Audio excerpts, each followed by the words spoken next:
Hola, buenos días nuevamente. Yo soy Chantal Pantoja y soy directora general de la Festa Antigua. Estamos aquí en nuestra sexta edición, en nuestro quinto día, y vamos a tener una conferencia súper interesante acerca de la música medieval con el maestro Germán Pablo Rossi.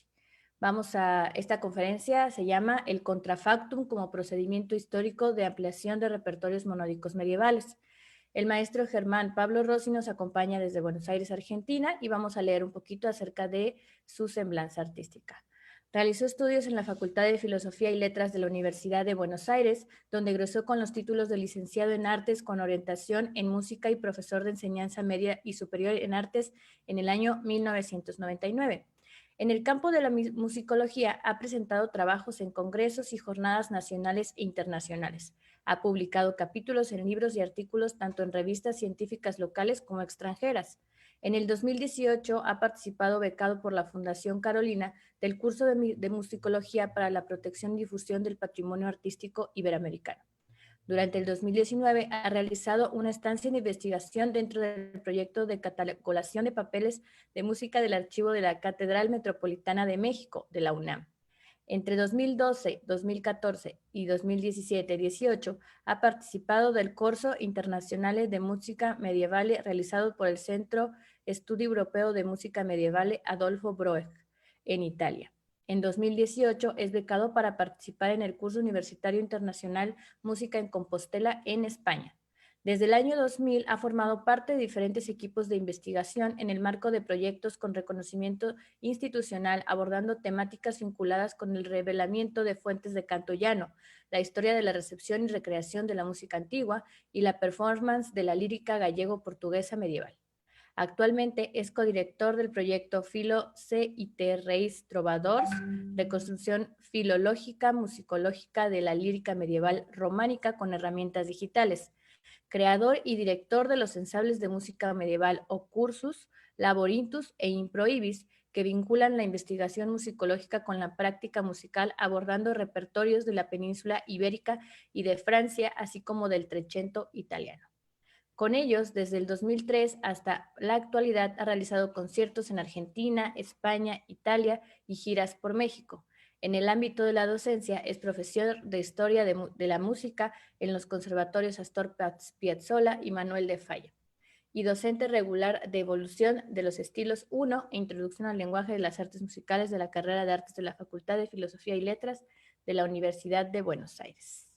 Bueno, pues démosle la bienvenida a Germán, que ya está por aquí. Aquí está. Hola Germán, ¿ya me escuchas? Sí, Eso, yo estoy bien, por bien. aquí, no he activado el video. Aquí estás. Buenas. Un gustazo tenerte aquí de nuevo, porque si no saben, Germán vino en el 2018 a la Festa Antigua 4 con Laborintus y a la Festa Antigua 5 en el 2019 con Improibis. Y pues este año Improibis y Laborintus también van a participar. Y qué mejor que tener a Germán hablándonos un poco de música medieval, que es su especialidad. Muchas gracias. Bueno, hola a todos y todas, a todes. Bueno, es un poco novedoso, si bien esta cuestión de pandemia ha hecho que todos estemos más familiarizados con la virtualidad y con hacer una conferencia eh, directamente en vivo, así haciendo en vivo, se presentan ciertas situaciones que son muy interesantes, como la idea de que alguien pueda ver la conferencia después, eh, nutrirse de ese material. Así que la idea va a ser tratar de hacer algo de un nivel bastante llano. Después, luego, si quieren, harán preguntas más específicas. La idea es que cualquiera que pueda verlo pueda entenderlo y generarse una expectativa, más a manera de clase que a manera de conferencia. La aclaración viene un poco que por ahí la palabra conferencia es amplia y para estos formatos sería algo más, no digo una clase, pero más de difusión, como muchas de las cosas que por suerte estamos escuchando. Así que Muchas bueno, gracias, Germán. Pues te doy en el foro para que inicies tu clase de conferencia. buenísimo. Bueno, entonces, El contrafactum como procedimiento histórico de ampliación de repertorios monódicos medievales. Siempre cuando uno empieza a hablar de algo, estaría bueno que aclarara, sobre todo cuando el título está largo y con palabras diferentes a las que uno está habituado a escuchar, aclarara de qué se trata. Contrafactum lo vamos a dejar para más adelante de nuestra charla. Sí podemos hablar de repertorios monódicos medievales. Cuando uno dice música medieval, así estaba anunciada un poco la idea de la conferencia, si uno dice repertorios monódicos, ¿a qué se refiere? Uno se va a referir a música que va a quedar solamente escrita en una línea melódica. Vamos a aclarar un poco más. A ver si voy a practicar un poco si puedo compartir la pantalla y todas esas cosas. Y sospecho que va a pasar todo bien. Así que, bien. Ahí. Por ejemplo, esto que ustedes están viendo ahí sería un ejemplo de monodía medieval. ¿Qué quiere decir monodía? Hay una sola línea melódica que está escrita acá y acá hay un texto. Aparece el texto y arriba solamente una línea. Según el periodo vamos a tener más líneas, menos líneas, una clave, dos claves, otras posibilidades, los valores de las notas diferentes. Esto va a quedar por escrito, eso es lo que se conoce como repertorio de monodía profana medieval porque es de la Edad Media. Lo que es interesante es que esta música no se hacía solamente así de esta manera. Esto que ha quedado escrito es solamente una especie de reservorio de información. No quiero decir ayuda a memoria, pero sería como cuando uno anota algunas cosas de algo y el resto lo sabe, como cuando uno hace una abreviación de algo, no pone todo, pero va poniendo algunas cosas, porque en el momento de leerlo, y en este caso de reproducirlo, va a reconstruir la información que falta. Digo esto porque muchos de los audios que van a escuchar más información que esta de una sola línea melódica, o sea, una voz cantando. Yo acá la información que tengo es que alguien me dejó por escrito que acá hay una letra que dice como fez y algo más, está en gallego portugués y que yo debería cantar esas notas que están allí. Ahora, para reproducir esto, tengo que elegir una altura, en un lugar agudo, si lo canto más arriba en el registro, más abajo, si lo hago con un ritmo más lento, con un ritmo más rápido. Pero también puedo agregarle información en cuanto a que suenen instrumentos musicales, que hagan esta melodía, que cante no solamente una persona, que cante un coro. Todo eso es lo que se llama el proceso de reconstrucción sonora. Cabe aclarar que varias de las cosas que nosotros vamos a escuchar y vamos a trabajar en este rato van a ser reconstrucciones, o sea, la música tiene el problema que no tienen la plástica, la arquitectura y otras disciplinas artísticas en que es efímera. Entonces, al ser un fenómeno aural, la música se produce y hasta que no aparecen los aparatos de grabación, no queda registro. Entonces, cuando yo hablo de música medieval y digo vamos a escuchar música medieval, vamos a escuchar música del siglo XXI, del siglo XX, según cuándo se grabó o cuándo se está haciendo. Pero en el fondo, siempre va a ser, entre comillas, música moderna. Entonces, aclaro que cuando escuchemos audios o cuando ustedes vean nuestras intervenciones o participaciones en este festival o en otros, siempre vamos a estar trabajando con repertorio antiguo, recreado, resonorizado, reconstruido en el presente. Esto es muy importante para todos aquellos que han escuchado no demasiado de este repertorio y a veces uno lo escucha de una manera inocente pensando que está todo escrito, como si fuera una partitura moderna. Pero recuerden siempre que la música, al ser un fenómeno aural, la partitura, el código gráfico, nunca llega a dar cabida, cabida, nunca llega a explicar todo el fenómeno sonoro que se produce cuando uno está escuchando algo. Entonces, volviendo a nuestra idea, repertorios monódicos medievales. Monódicos, esto que estamos explicando, medievales porque como dijimos son de la Edad Media, y lo que vamos a ir escuchando va a tener que ver con esta idea de recreación. Entonces, te voy a poner como ejemplo, en un principio, una pieza que va a aparecer copiada de esta manera, por ejemplo. Vamos a ver, hay un manuscrito, va a tardar en cargar, ahí está. Este manuscrito, que está copiado en el siglo XIII, va, como dijimos recién, a tener la melodía, una sola melodía y el texto. Generalmente se pone la primera estrofa, si hay estrofa y estribillo, se pone estribillo, estrofa o estrofa y estribillo, y después a continuación se va copiando el texto. Miren cómo acá aparece ampliado. La pieza se llama Cambela Lauseta Mover. Es una melodía de, si bien acá se la atribuyen a Pere Vidal, es una melodía de Bernard de Ventador, ¿no? Perdón. Cambela Lauseta. Es una canción de amor.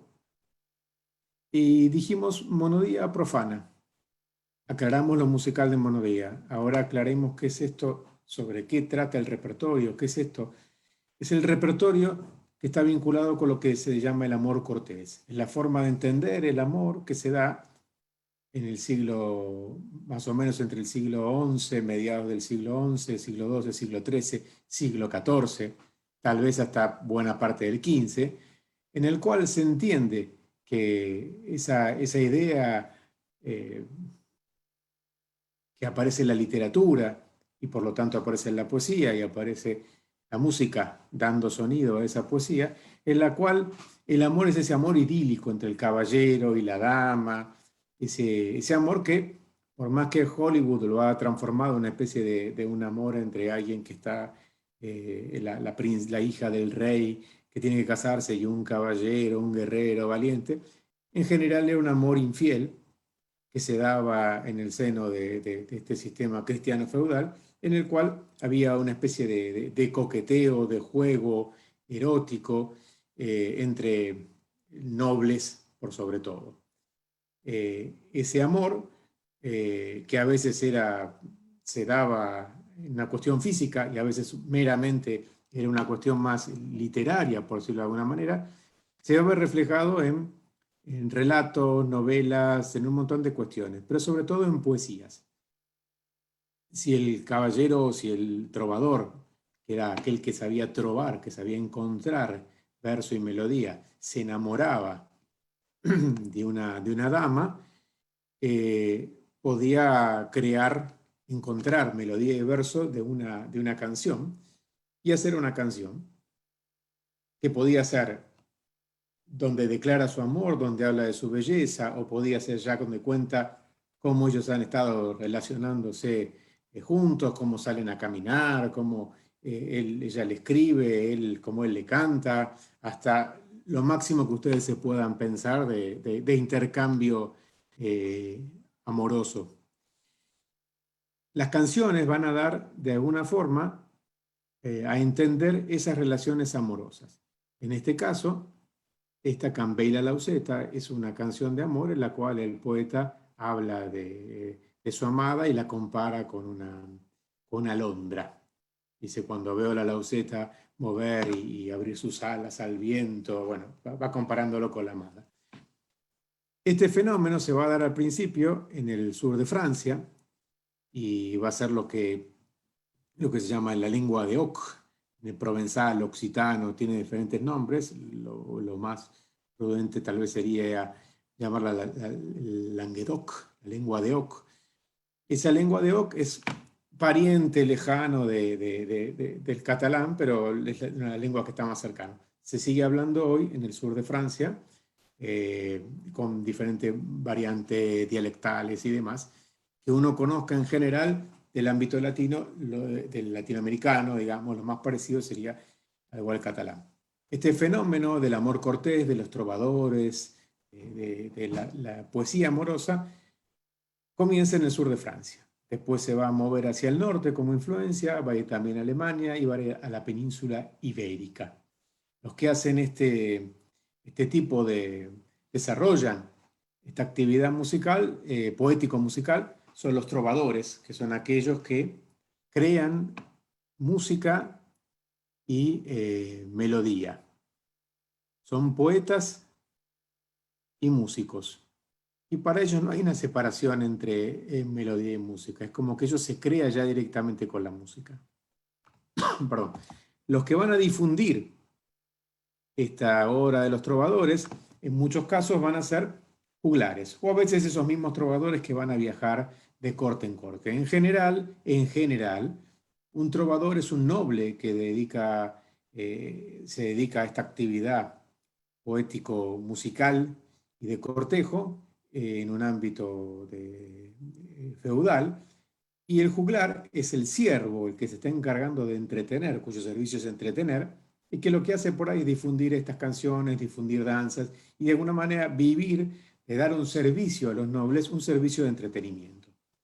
Muchos de los trovadores generalmente suelen ser nobles, no siempre. Lo que es importante es que la mayoría hace su actividad no como un servicio, sino como una actividad de corte. Si bien en algunos casos reciben y gozan de los beneficios de estar trabajando, de estar teniendo la actividad en la corte. Trabajo más sería la de los juglares. Igual son situaciones no muy claras en la existencia de las terminologías medievales y muchas veces coexisten, se confunden, pero en general las definiciones que aparecen en tanto de los investigadores como de algunos tratados de esa época, dan esa idea. El trovador es el poeta, el que sabe encontrar verso y melodía, como en la declaratio que hace Alfonso el Sabio a la supplicatio que le hace Guido de Riquier, donde le pregunta cuál es el nombre de los trovadores, cómo es esta cuestión de ser trovador, quién tiene que ser trovador. Y entonces ahí él va, teóricamente, Alfonso el Sabio contesta de manera literaria y dice que trovador es aquel que sabe encontrar verso y melodía, y que el juglar es aquel que toca un instrumento y acompaña y demás. Acá está la imagen de Bernard de Ventadorn, que sería el supuesto autor de esta pieza, esta Cambela Lauseta. Hice mucho hincapié en este rato que hablé en esa cuestión de sonido y de texto. ¿Por qué? Porque hay una idea conjunta, tal vez no en el momento de la creación, pero de que esa poesía, que a veces uno puede leerla solamente, llevaba música. Se cree que más o menos hasta el siglo XIV, casi todos estos repertorios se difundían de manera cantada, primero de manera oral y después de manera cantada. La oralidad siguió mucho tiempo después y el acompañamiento musical, a veces más, a veces menos, hay algunas situaciones más probadas, otras menos probadas. Piensen que incluso, por ir más adelante, Góngora, aparte de leerse publicado, estamos hablando ya del siglo XVII, Góngora en España va a ser, se lo va a conocer a través de las publicaciones de la imprenta, a través de copias manuscritas, ahí como piratas que hacían, de sus poesías y compilados, y también se sabe que se lo cantaba, por ahí con una melodía fija, pero que se cantaban también sus poesías, sin que por ahí alguien les hubiera puesto música, ¿no? Como cuando Serrat pone música a tal poeta y uno conoce la obra del poeta a través de Serrat, como en otras músicas, sino que la forma de difusión era oral y era a través del canto. Es importante que hay un matrimonio entre texto literario, entre poesía y música. Ese matrimonio es en el siglo XIII, donde estamos un poco parados, va a ser, no digo que inseparable, pero muy fuerte.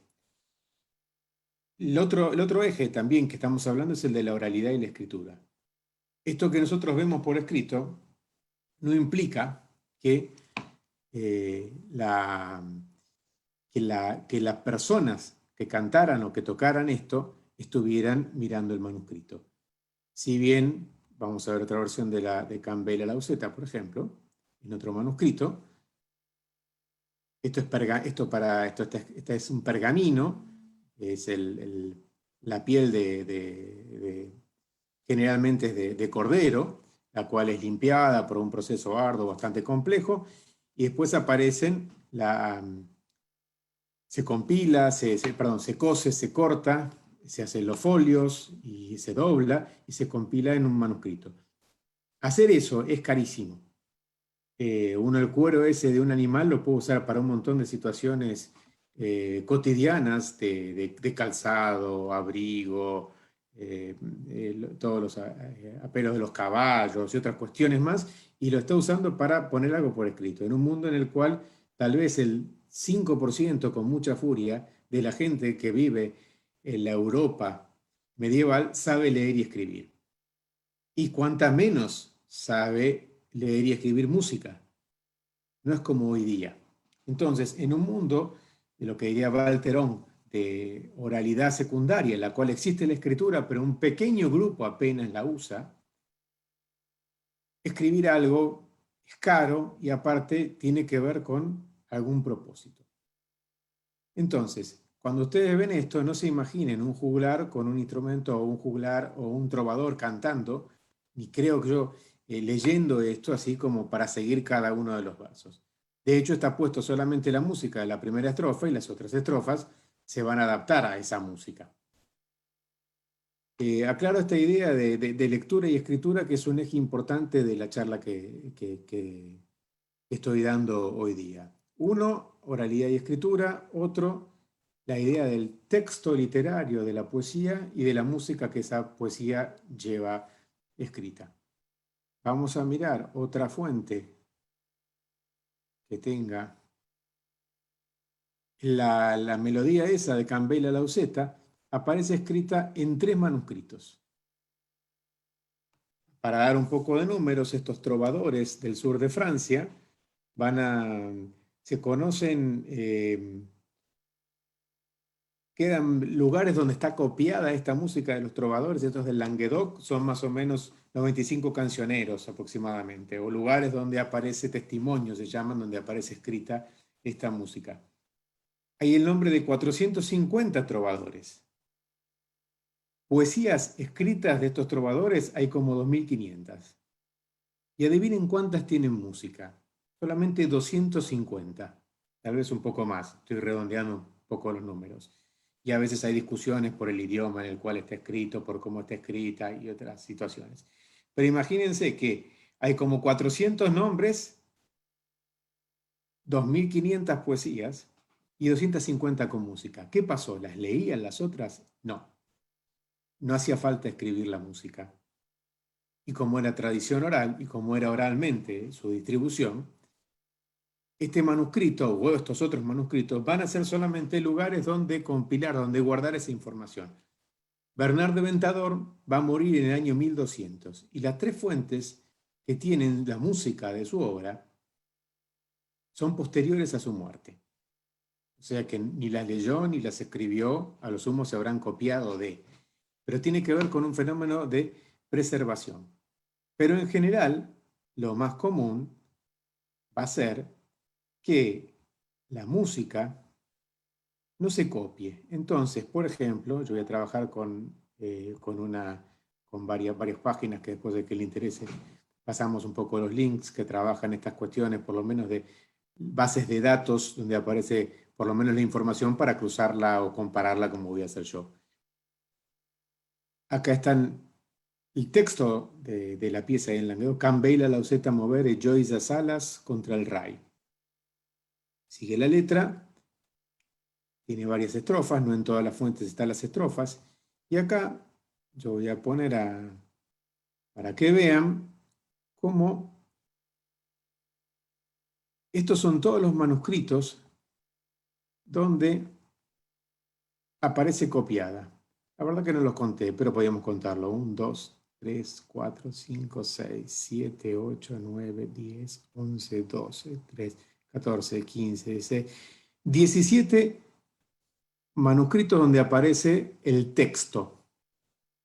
Y solamente en 3 va a aparecer la melodía.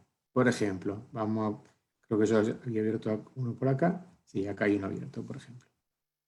Acá dice, acá está incluso atribuido iba a decir, por acá. Por ahí va a estar el texto de Juan Vela Lauceta. A ver, por ejemplo, otro manuscrito podemos buscar. El corpus, a ver este.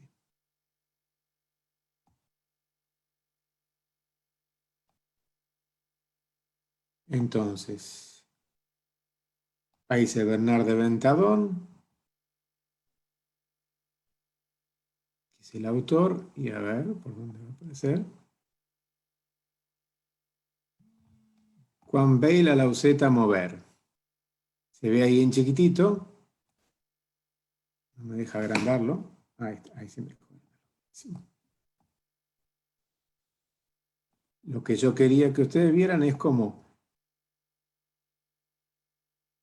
Juan Bale a Lauceta mover, hecho esas alas. Bueno, acá aparece sin la existencia de la melodía.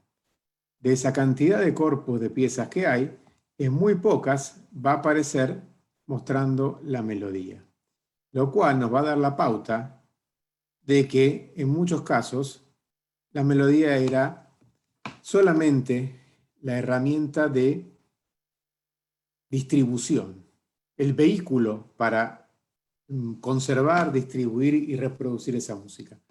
Ahora, yo mostré antes los manuscritos donde aparecía esa melodía, mostré 3 fuentes. Vamos a escuchar un poco cómo podría sonar más o menos. Si quieren, antes de eso podríamos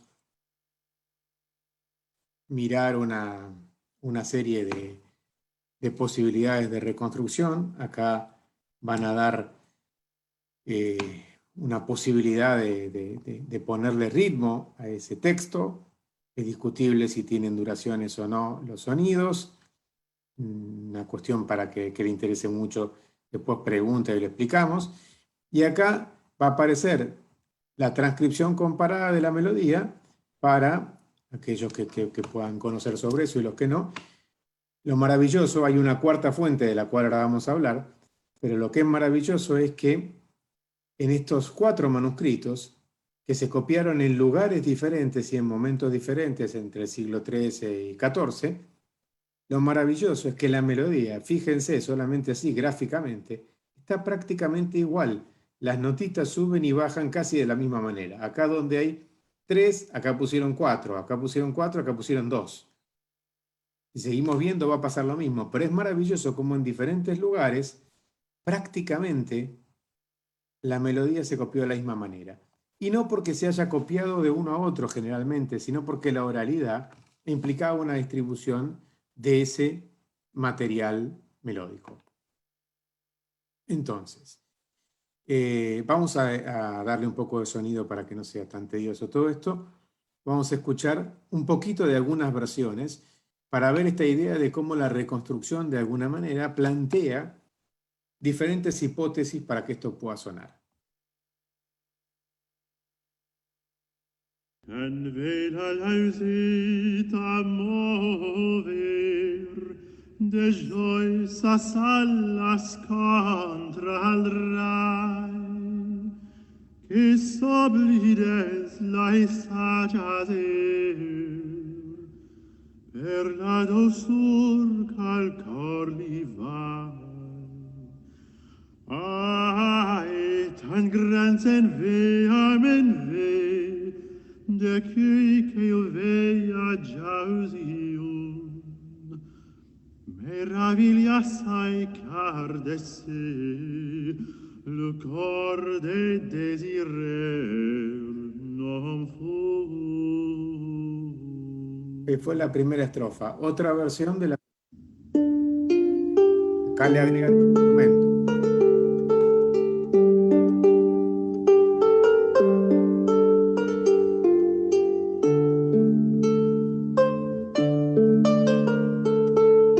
Está tocando la melodía que está escrita, perdón, 2 instrumentos.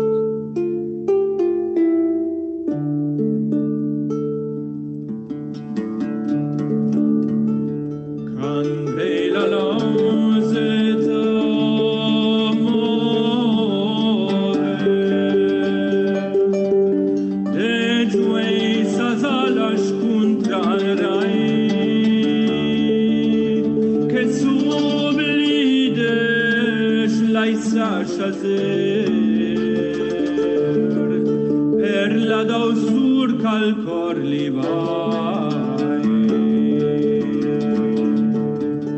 Ai, tant quan en veig augmente, de cui que ho veig a jausio, meravillas hay cardecer, lucors de desirier non fu. La tercera posibilidad. Cante la notte d'amor de gioia saras contra il ran, che soblides lais a chaser per la doçur calcoliva. Ai, tan gran sen bellamente, ne qui che ho vegliata Dio, meraviglias ai cardecer, lo cor de desider non fo. Ai, las tan cuida vas a ver. Bien, ahí hemos tenido tres interpretaciones, tres recreaciones sonoras diferentes de esa melodía puesta en música, escrita. Tienen alguna pequeña variación de nota para los que saben de música, si ponen el si bemol, no ponen el si bemol, si esa variación es de una nota más, una nota menos. Lo que me importa es que esa melodía aparece en una buena cantidad de fuentes sin la música, solamente el texto, y en tres aparece con ese texto puesto. Si bien hay un matrimonio entre texto y música, a veces solamente con que aparezca una parte del matrimonio ya da la impresión que implicaría la otra. Pero ¿qué pasa? También esta idea de que la música vehiculiza de alguna forma, sirve para vehiculizar el mensaje del texto, hace que en muchos casos los músicos o los juglares, los trovadores de esa época, lo que hicieran fuera servirse, ya sea del texto o de la música que podía tener Campbell y la Dowsetta, para hacer otra pieza, a veces como parafraseándola y hacer una especie de mi versión de esa poesía de amor, sabiendo que la estoy como citando, estoy usando lo que se llama el bastidor, la estructura métrico y poética, usando la misma cantidad de versos, la misma rima, pero digo otra cosa. A veces la voy a decir citando, por ahí hablo de la alondra o hablo de una amada, y a veces voy a hablar de otro tema diferente. Ese procedimiento de servirse de la estructura métrico-rimática que tiene la pieza hoy, y a veces también incluso de la melodía que tenía, es lo que se llama contrafactum. Los gallegos-portugueses, en un tratado muy importante que se llama El arte de trovar, lo llaman cantiga de seguir, porque es hacer una canción que sigue a otra. La sigue en cuanto a ritmo y melodía. Es una práctica que se usa muchísimo en la música folclórica latinoamericana y que también se usa mucho a lo largo de la historia de la música. Sería cuando uno escucha una melodía y dice, che, pero esa es la melodía de tal, por lo menos en la Argentina decimos che. Uno dice, estoy escuchando esa melodía y yo la conozco, pero la conozco con otra letra. Bueno, eso sería un moderno contrafactum. Se usa muchísimo también en la publicidad, se usa en las manifestaciones, se usa para la política, se usa en los estadios de fútbol. Cuando uno escucha al Bayern Múnich cantando una canción en alemán, que no sabe qué están diciendo, pero resulta ser que uno conoce la melodía, y cuando va a rastrear, resulta ser que es de un cantante argentino que se llama Sergio Denis, fallecido hace el año pasado, una canción muy popular en la Argentina. Yo creo que los alemanes del Bayern Múnich no tienen la menor idea de quién es Sergio Denis o quién fue Sergio Denis, pero esa melodía, de alguna manera, sirvió de bastidor también la estructura métrica, no me puedo acordar ahora, y no voy a hacer la payasada de cantar la canción ni de Sergio Denis ni del Bayern Múnich, pero para que ustedes se den cuenta, está esa idea de seguir la estructura métrica. Se usa también para la murga, los fenómenos de murga uruguaya, bueno, es muy común también en las músicas folclóricas. Esto tiene su antecedente medieval en este tipo de prácticas y es muy interesante. Por ejemplo, nosotros hasta ahora hemos trabajado con la versión de Cambela Lauseta. Resulta ser que esta melodía también aparece, documentada por lo menos, en otros 5 manuscritos, donde está la melodía, pero hay otro texto. Por ejemplo, en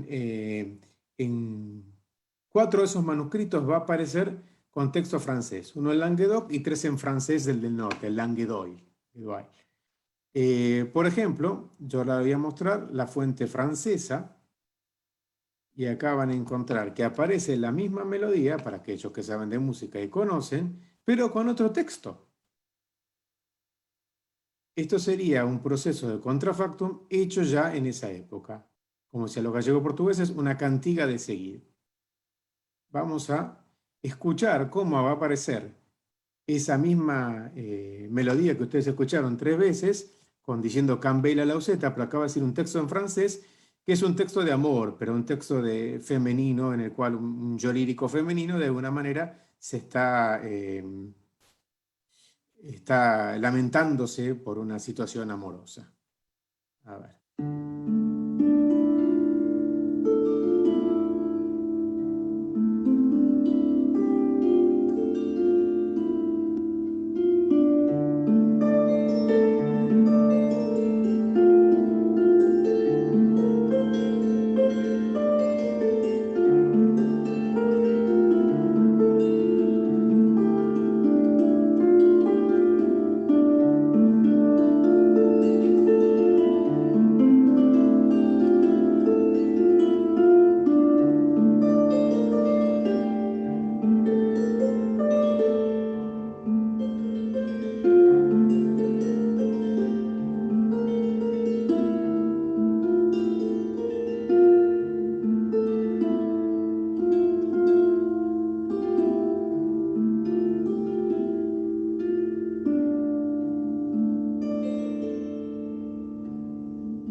Esa posibilidad, incluso para aquellos que no son tan conocedores del discurso musical, van a poder notar que se escuchó la misma melodía, pero con otro texto. Más allá del tempo de los instrumentos, de la altura del lugar donde lo cantaron, más agudo, más grave, sigue manteniéndose esa idea de que la melodía está. Y esa fuente es contemporánea a las otras fuentes.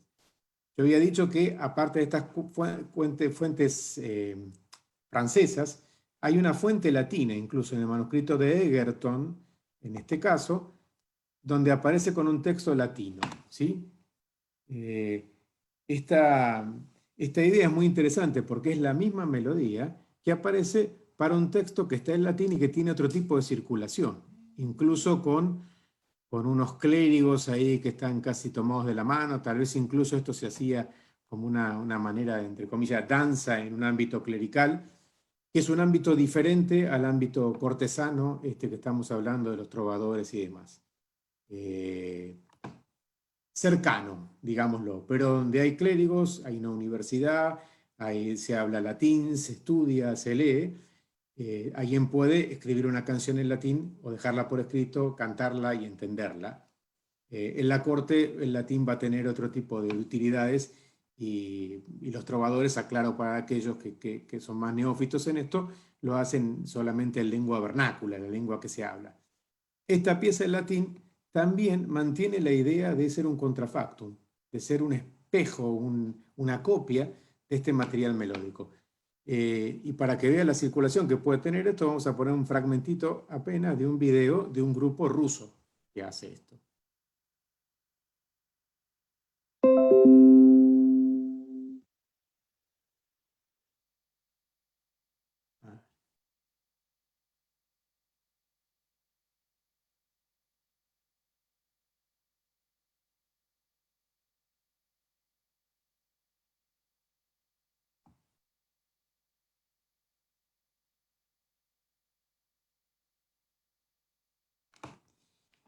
Bueno, obviamente veníamos tan bien con esta cuestión tecnológica que era obvio que podía fallar. A ver, vamos a darle una chance más.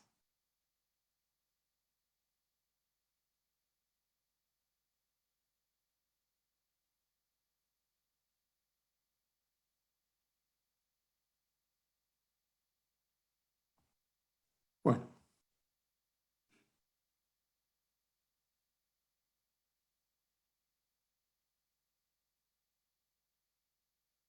A ver. Bueno, empieza y se detiene. Está bien, no importa. Créanme, era esto que hubieran escuchado esta misma melodía en latín. Después, si no queda tiempo, mientras hacen alguna pregunta, puedo buscarla y trabajarla. Mi interés en base a mostrarles y contarles esto, de cómo una melodía puede de alguna manera estar en matrimonio literario con una poesía y puede aparecer en la misma época en la cual se hizo, acompañando, siendo el vehículo de transmisión y de distribución de otras poesías, incluso en latín, en francés. ¿Eso qué me abre la puerta? Esto me abre la puerta de que muchas de esas melodías pueden ser utilizadas para vehiculizar otros textos que han quedado sin sus melodías. Yo dije hace un rato que en el ámbito trovadoresco yo tenía más o menos 2.500 composiciones y 250 con música. Bueno, yo puedo solamente tocar, ejecutar, reproducir solamente esas 250. Pero también puedo, si quiero, ampliar eso y tratar de encontrar relaciones entre esas 2.250 que quedaron sin música y tratar de adaptar, de hacer esto que se hace aquí, vehiculizarlo. Hay una cantidad de investigaciones que se han hecho que revelan que hay un buen porcentaje de estos repertorios que se han hecho en esa época. Entonces yo puedo encontrar repertorios, piezas que tienen la misma estructura métrica y versificada de Campbell Lausetta, por ejemplo, y que no quedaron con su música y podía reproducirlos. En otros casos tengo que adaptar, porque tienen un verso más, un verso menos. Son procedimientos que se hacían en esa época. Pero más allá de ser más historicista o menos historicista, lo más importante de estas situaciones serían que permiten ampliar las instancias de repertorios a ejecutar y hacer. El título inicial de esto era el contrafactum como procedimiento histórico de ampliación de repertorios monódicos medievales. El contrafactum explicamos esta idea de poner una melodía o una estructura poética para hacer otra nueva pieza o para vehiculizar una pieza diferente. Es un procedimiento histórico, lo vimos, y la idea de ampliar repertorios monódicos medievales, es decir, en vez de tener 250 canciones de trovadores, yo puedo tener muchas más. No es una idea novedosa, esto se viene haciendo, hay investigaciones desde el principio del siglo XX donde los filólogos cruzan este material con el otro y dicen que hay tantos versos, hay listas, comparaciones. Lo que no está tan hecho, o por lo menos se empieza a hacer a partir de los últimos 20, 30 años con más asiduidad, de los últimos 20 con mayor asiduidad, es de escuchar conciertos, grabaciones en las cuales aparecen otras piezas y no las mismas reversionadas, reversionadas, reversionadas, y ya una cadena de una copia de otra pieza a otra pieza. Hay una posibilidad creativa de hacer esto. Parte del trabajo que hemos estado haciendo en el proyecto que mencionó Chantal al principio, dirigido por la doctora Jimena del Río Riande, el proyecto Reis Trovadors, reconstrucción filológico-musicológica de la lírica medieval románica con herramientas digitales, implica un trabajo que estamos haciendo, incluso pronto vamos a poder ver en línea como esas bases de datos que estuvimos viendo, una base de datos donde uno va a poder ver, en este caso van a ser poesías del rey Don Denis de Portugal, y uno va a poder ver alguna posibilidad de reconstrucción en base a otro repertorio contemporáneo. Parte de ese trabajo es el que también hacemos con el ensamble Laborintus, y en el concierto o intervención que vamos a hacer mañana van a poder escuchar 4 piezas que estaban conservadas sin su música y que van a estar conservadas, van a estar recreadas, perdón, con música a partir del trabajo que hemos hecho con la doctora del Río Riandi y por supuesto con la gente del ensamble. Lo novedoso va a ser que lo vamos a hacer todos sin habernos juntado nunca a tocar. Y por otro caso, hoy a la tarde, con el ensamble Improhibit, que también yo dirijo, se va a dar un procedimiento similar, pero con las balatas del Decamerón de Boccaccio. Van a poder escuchar 3 balatas del Decamerón de Boccaccio que tal vez no fueron escritas, fueron escritas ya divorciadas de su música o ya en una época de separación, de vida separada, pero que nosotros jugamos con otro repertorio contemporáneo a darle sonido y sonorizar un poco esta idea de esas balatas en un momento de peste. Si bien venimos trabajando en 2016 con eso, de alguna forma esta va a ser un momento más que propicio para darlo en este formato novedoso de video. Esto que yo les cuento recién es un poco a manera de cierre, la idea de esta posibilidad de abrir repertorios. Repito, hay trabajos muy interesantes de Paulina Seremusinska, Ferreira, de un montón de gente, sobre todo del ámbito gallego-portugués, que también ha trabajado esta cuestión práctica de hacer las recreaciones, de hacer esta idea de aplicar el contrafactum. Sobre todo porque, solamente lo menciono, el repertorio de lírica gallego-portuguesa profana cuenta por más de 1.600, según algunos números, cerca de 1.680 melodías, poesías, y solamente 13 melodías. Entonces no es 2.500, 250, es casi 1.713. Entonces durante mucho tiempo se creyó que esa lírica no tenía música. Entonces, para toda la gente de habla gallega, de habla portuguesa, incluso para los de habla castellana, es una muy buena posibilidad tratar de dar sonido a esa poesía que se ha mantenido a lo largo del tiempo acallada ahí en la letra del manuscrito.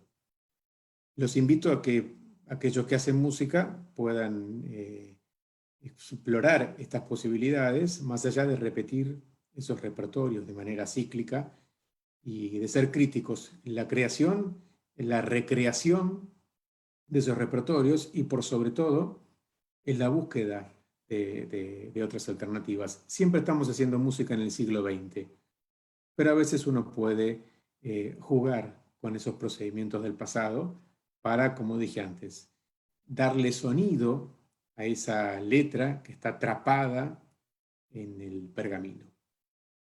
Así que bueno, creo que con esto fue un buen tiempo de exposición y creo que hay preguntas por allí, así que está bueno que abramos un poco ese Sí, juego. Germán, te las leo. Tenemos Dale. aquí del maestro Octavio Beltrán, quien va a dar una Ujú. conferencia mañana de producciones medievales. Nos Sí. pregunta, ¿qué nos podría decir de los estampíes que son melódicas y aparecen en el manuscrito de Roy?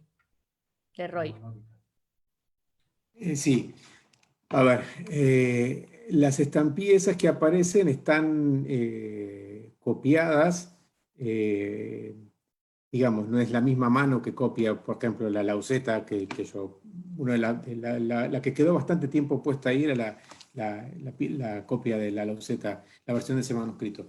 Aparecen copias a posteriori y ya aparecen con una notación melódica que tendría duraciones rítmicas. Eso está bueno, bastante estudiado y trabajado. Hay varias ediciones. Es recomendable la edición de Timothy McGee, de Medieval Dance, con alguna crítica, digamos, alguna revisión. Siempre es bueno sentarse y hacer el trabajo de codificación de esa notación. Por ahí, a ver si puedo interpretar un poco más la idea de la pregunta.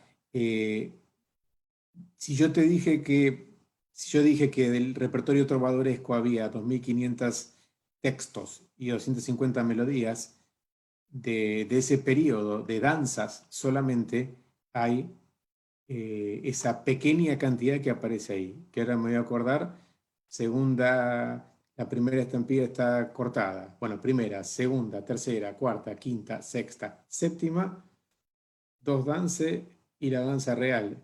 Si no cuento mal, son 10 piezas que no dan cuenta de la práctica de los juglares para amenizar y para danzar, para servir con la danza, sino que da la idea de ser un agregado ahí, que alguien vio el lugar, el espacio y los anotó. Pero sin duda ese repertorio era totalmente oral. Y yo aventuraría a decir que si hay escrita una cantidad de música que podía llegar a durar, no sé, 1 minuto, 2 minutos en una ejecución, en un tiempo de danza y demás, seguramente se haría varias veces o se improvisaría o se ampliaría eso que está ahí escrito.